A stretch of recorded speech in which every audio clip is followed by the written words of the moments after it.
On the Slide Media right here. This is one on them. It's a Slide Media right here.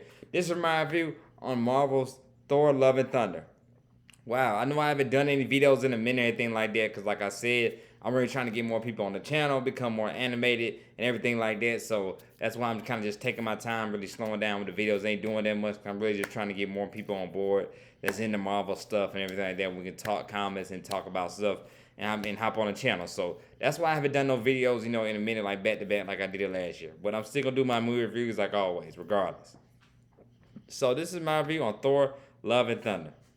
First, I would like to say it's a good movie, but to me, it's like, in my opinion, this might next to the first Thor is probably the weakest one out of the Thor series and all that. Cause I never really been a big Thor fan. To me, like the um the Thor franchise and Iron Man franchise to me are the more weaker trilogy franchises that I'm not really a fan of like that. Like my favorite is Captain America. His trilogy, I just loved his trilogy so much. The Captain America trilogy, like even all the Marvel TV shows on Disney Plus, TV show on Disney Plus, I should say. Falcon Winter Soldier is still my favorite and all that out of all of them, cause just how good it is and everything like that. Cause I just love, of course, the whole Captain America trilogy. I guess cause his trilogy is more realistic and all that and everything like that, more everyday life and stuff that goes on with politics and everything like that. That's more realization, especially with the Falcon Winter Soldier stuff they talked about. So Captain America's trilogy still is like my favorite out of all the Marvel series. My favorite. The second is probably Guardians of the Galaxy. I should love the different feel of the Guardians of the Galaxy, the comedy and the funny part. Even though the Guardians of the Galaxy are in Thor: Love and Thunder, but they just have a small part. They just show up in the beginning, like we all kind of figured they weren't going to be in the movie like that. They kind of, interesting how they kind of written them off and all that in the beginning.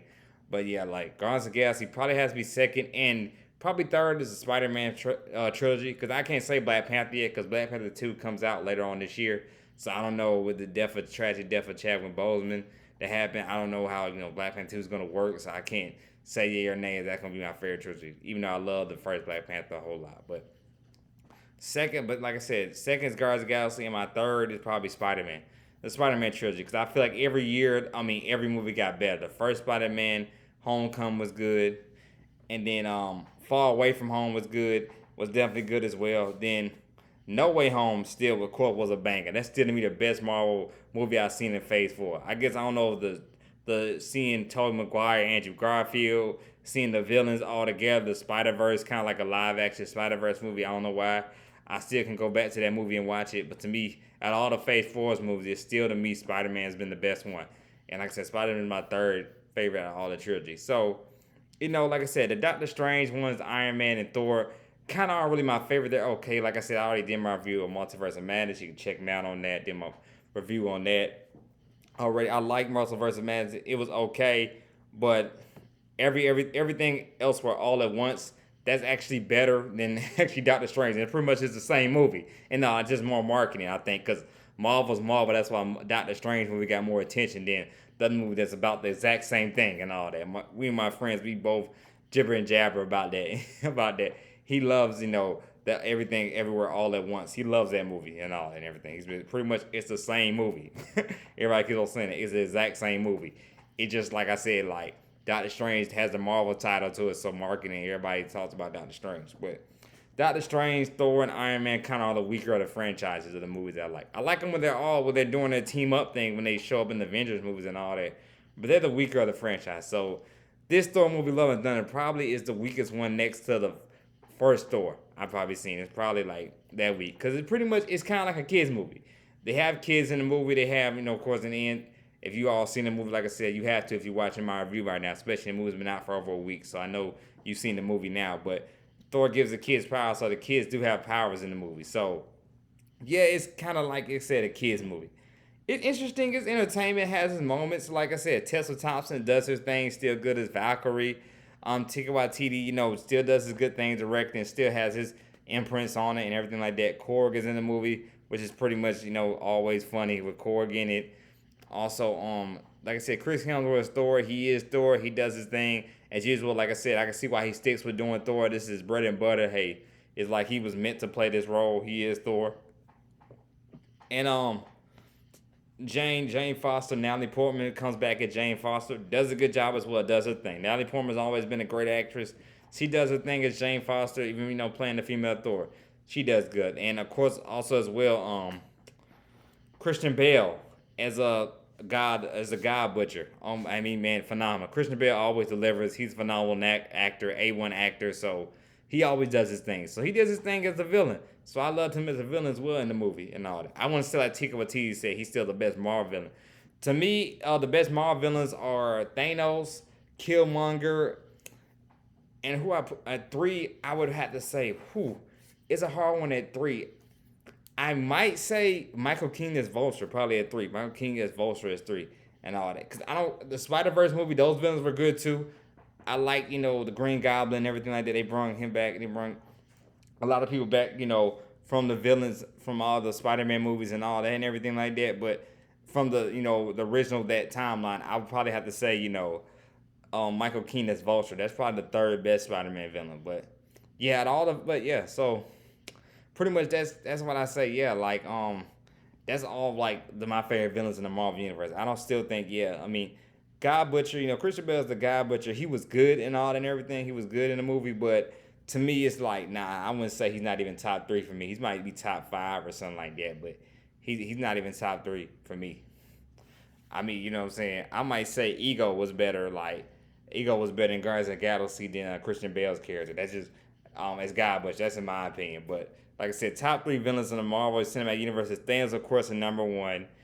Then Killmonger, then Vulture. Those are the best like Marvel villains. I mean, the best Marvel villains they done had. Marvel's one of the weak spots is villains, but they are stepping up, getting better with their villains. But to me, those are the top three. Those are like the top three villains in the Marvel universe. So that's pretty much how I think about the movie. Pretty much the reason why Jane Foster gets the hammer and all. She's bound to stage 4 cancer, really going through it. So pretty much by getting the hammer,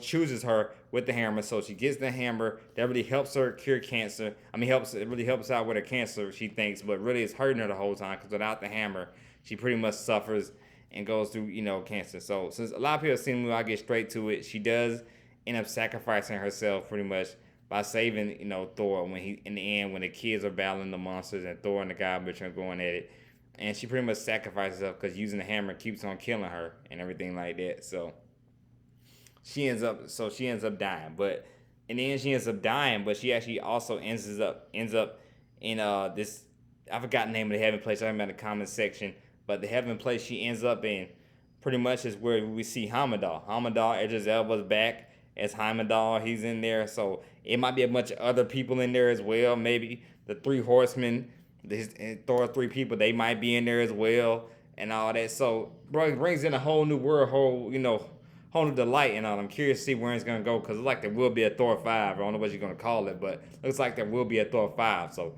that'll be very interesting as well. So that's what happens in the end. And all that from the end credit scene where you see now the poor man with Heimdall. So interesting to see where that might go. Then also because actually of course the one of the kids who's like the leader and all that of the group and everything of the young kids is the character that's playing Heimdall's son. So interesting to see where it goes. Then also as well in the mid credit scene we see Russell Crowe's character Russell Crowe does an awesome job at playing Zeus. I forgot how much of a phenomenal actor he is. He really nailed down that Zeus role to a T. It's almost like how he was in Hercules. If you ever saw the old school Hercules movies, Russell Crowe, like what Hercules grew up to be pretty much and all that. After being Hercules of a song, this is what he grew up to be as Zeus. So, like I said, Russell Crowe did a phenomenal job. Forgot about that as Zeus. He did in that small role he has as Zeus. But in mid-credits scene, Zeus is hurt. He's laid down and all that and everything and hurt real bad. And he calls on good old Hercules and tells him, hey, you have to go get Thor and all and everything like that. So we finally get, the clash of the Titans, you might well say, between Thor versus Hercules. So that's definitely going to happen in the next Thor movie. So interesting to see how that's going to work. Whenever the next Thor movie happens or not or anything, we'll see how that goes. So that's going to be interesting as well. So, man, like I said, good movie. Like I said, it has moments. They talked about the guys and everything. What's that lead to and all that. Hopefully it leads to some of the stuff of the Eternals as well because I almost felt like, kind of like that, Thor, the Eternals, Guardians of the Galaxy, they're different kind of movies in outer space. So I like to see those characters, see them intertwine, see if Eternals and Thor and all those people eventually, intertwine with each other. That'll be very interesting.